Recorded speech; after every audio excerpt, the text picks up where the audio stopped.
friends, welcome to Madras சமையல். இன்னைக்கு நம்ம மெட்ராஸ் சமையல்ல அடிக்கிற வெயில அடிச்சு துரத்துற மாதிரி சூப்பரான ஒரு ரெசிபி பண்ண போறோம், மிஷ்டி தோய்.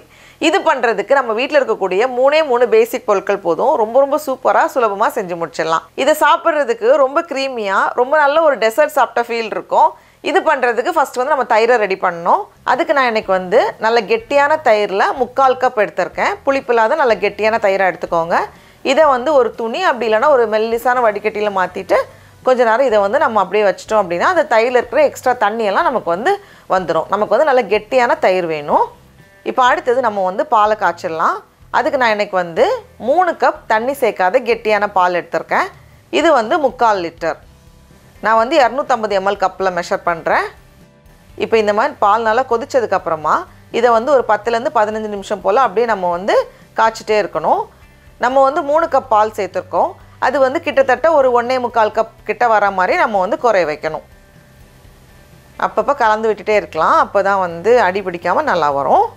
இப்போ பார்த்தோம் அப்படின்னா பால் வந்து நல்லாவே குறைஞ்சிருக்கு. ஃபஸ்ட் இருந்ததுக்கும் இப்போ இருக்கிறதுக்கும் கிட்டத்தட்ட நல்லா பாதியாக குறைஞ்சி வந்திருக்கு. இந்த ஸ்டேஜில் நம்ம வந்து சர்க்கரை சேர்க்கணும். நான் இன்றைக்கி வந்து 3/4 கப் சர்க்கரை எடுத்திருக்கேன். இது வந்து கொஞ்சம் இனிப்பாக தான் இருக்கும். நல்ல ஒரு டெசர்ட் சாப்பிட்ட மாதிரி இருக்கும். உங்களுக்கு வந்து இனிப்பு கொஞ்சம் குறைவாக போதும் அப்படின்னா 1/2 கப்லேருந்து 3/4 கப்புக்குள்ளே நம்ம வந்து அட்ஜஸ்ட் பண்ணிக்கலாம். சர்க்கரைக்கு பதிலாக நம்ம வந்து நாட்டு சர்க்கரையும் சேர்த்துக்கலாம். இனிப்புக்கு பதிலாக நம்ம நாட்டு சர்க்கரையும் சேர்த்துக்கலாம். அதுவும் நல்லாயிருக்கும். நான் இன்றைக்கி வந்து 3/4 கப் சர்க்கரை வச்சுருக்கேன். அதுலேருந்து பாதி மட்டும் நான் இப்போ சேர்த்துக்கிறேன். இது வந்து ஒரு 6 டேபிள் ஸ்பூன் போல் நான் இப்போ சேர்த்துருக்கேன். மீதியை வந்து நம்ம கேரமலைஸ் பண்ணி சேர்ப்போம். அதனால மீதி பாதி வந்து அப்படியே இங்கே வச்சுருக்கேன். சேர்த்துட்டு மறுபடியும் ஒரு 2 நிமிஷம் போல் இருக்கட்டும். அப்படியே அந்த சர்க்கரை கரைஞ்சி கொதித்து வரணும். இப்போ பார்த்தோம் அப்படின்னா சர்க்கரை நல்லா கரைஞ்சி இந்த மாதிரி பால் நல்லா கொதித்து வந்திருக்கு. இப்போ நம்ம ஸ்டவ் ஆஃப் பண்ணிவிட்டு ஓரமாக வச்சிடலாம். இப்போது இன்னொரு பேனில் நம்ம மீதி வச்சுருக்கக்கூடிய சர்க்கரை 3/4 கப்பில் நம்ம மீதி வச்சுருக்கக்கூடிய 6 டேபிள் ஸ்பூன் சர்க்கரை அதை உள்ளே சேர்த்துட்டு மிக்ஸ் பண்ண எதுவுமே தேவையில்லை, அப்படியே இருக்கட்டும். சர்க்கரை வந்து நல்ல ஒரு தேன் கலரில் வரணும். இப்போ பார்த்தோம் அப்படின்னா சர்க்கரை கரைஞ்சி நல்ல ஒரு தேன் கலர் வர ஆரம்பிச்சிருக்கு. இந்த ஸ்டேஜில் நம்ம வந்து கலந்து விட்டுட்டே இருக்கலாம். இப்போ வந்து நான் ஸ்டவ்வை வந்து சிம்மில் வச்சுருக்கேன். ஏன்னா இந்த கலர் வந்ததுக்கப்புறமா நம்ம சிம்மில் வச்சோம் அப்படின்னா தான் கரியாமல் நல்லா அழகாக கேரமலைஸ் ஆகி வரும். இதை பார்த்தோம் அப்படின்னா நல்ல ஒரு கோல்டன் ப்ரௌன் கலர் வந்திருக்கு. நமக்கு இந்த கலர் தான் வேணும். இப்போ ஸ்டவ்வை நம்ம ஆஃப் பண்ணிடலாம். ஆஃப் பண்ணிவிட்டு நான் வந்து ஒரு 2லேருந்து 3 டேபிள் ஸ்பூன் போல் சுடு தண்ணி வச்சுருக்கேன். சுடு தண்ணியை உள்ளே சேர்த்துட்டு நம்ம கலந்து விட்டுட்டே இருக்கலாம். அப்போ வந்து நமக்கு கொஞ்சம் ஈஸியாக இருக்கும். இதிலவே வந்து நம்ம தண்ணிக்கு பதிலாக நம்ம காய்ச்சி வச்சுருக்க பாலை டேரெக்டாகவும் நம்ம சேர்க்கலாம். அப்படி சேர்க்கும்போது ஒருவேளை தெரிய வாய்ப்பு இருக்குது. அதுக்காக தான் நம்ம இந்த மாதிரி சேர்க்குறோம். இந்த மாதிரி தண்ணியை நம்ம ஸ்கிப் பண்ணிட்டு டேரெக்டாக பால் சேர்க்குறதுனால ஓகே தான். இப்போ பார்த்தோம் அப்படின்னா எல்லாமே சேர்த்து நல்லா கரைஞ்சி வந்திருக்கு. இப்போ நான் ஸ்டவ் ஆஃப் பண்ணி தான் வச்சுருக்கேன்.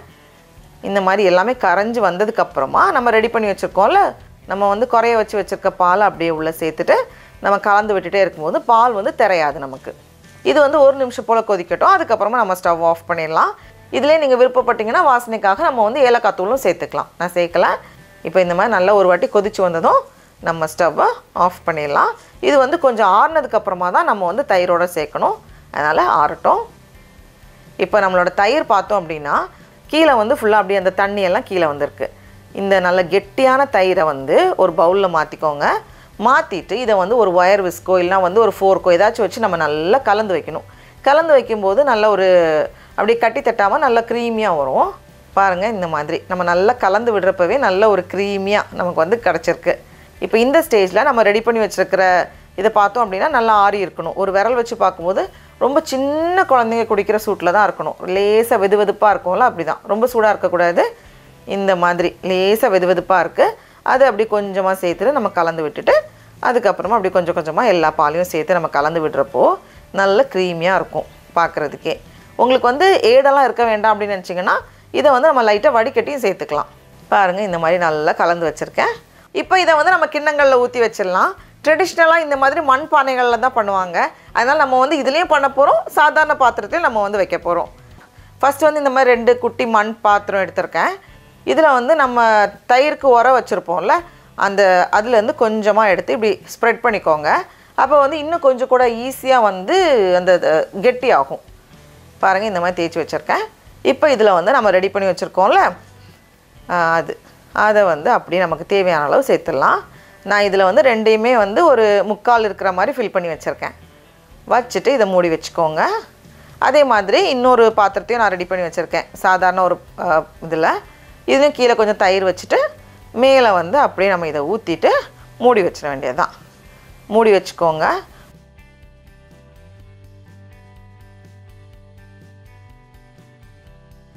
இனி இது வந்து செட் ஆகிறதுக்கு ஒரு 6லேருந்து 8 மணி நேரம் போல் அப்படியே வச்சுக்கோங்க. வெயில் காலத்தில் வந்து கொஞ்சம் சீக்கிரமாக ரெடி ஆகிரும். குளிர்காலத்தில் வந்து இன்னும் கொஞ்சம் டைம் எடுக்கும். அதுக்கப்புறமா ஒரு 2 மணி நேரம் ஃப்ரிட்ஜில் வச்சுக்கோங்க. அப்போ தான் வந்து எல்லாமே பர்ஃபெக்டாக செட் ஆகி சூப்பராக வரும். நான் வந்து ஒரு 8 மணி நேரம் அப்படியே வச்சுருந்தேன். அதுக்கப்புறமா ஒரு 2 மணி நேரம் நான் ஃப்ரிட்ஜில் வச்சுருந்தேன்.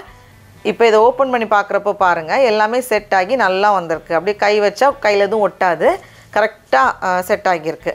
இது மேலே வந்து அழகுக்காக நான் வந்து கொஞ்சம் பிஸ்தாஷியோ வைக்கிறேன். அப்படியே ஒரு ஸ்பூன் வச்சு நான் இப்போ வந்து அதை எடுத்து காமிக்கிறேன் பாருங்கள், எவ்வளோ நல்லா க்ரீமியாக இருக்குன்னு. நல்லா ஒரு கஸ்டர்டெல்லாம் இருக்கும்ல, கஸ்டர்ட் புட்டிங் சாப்பிட்ட மாதிரியே இருக்கும். ரொம்ப ரொம்ப சூப்பராக இருக்கும். அவ்வளோ நல்லா க்ரீமியாக இருக்கும். வாயில் வச்சதும் அப்படியே கரைஞ்சி போயிடும், எங்கே போகிறதுனே தெரியாது, அந்த மாதிரி இருக்கும். அதுலேயும் வெயில் காலத்தில் நம்ம இப்படி செய்யும்போது குழந்தைங்கலேருந்து பெரியவங்க வரைக்கும் நல்லா விரும்பி சாப்பிடுவாங்க. சடா, அவ்வளோதான், நம்மளோட சூப்பரான மிஸ்டி தோய் ரெடியாக இருக்குது. இப்போ நம்ம டேஸ்ட் பண்ணி பார்க்கலாமா? ஹா பாருங்கள் எவ்வளோ சாஃப்டாக க்ரீமியாக இருக்குன்னு.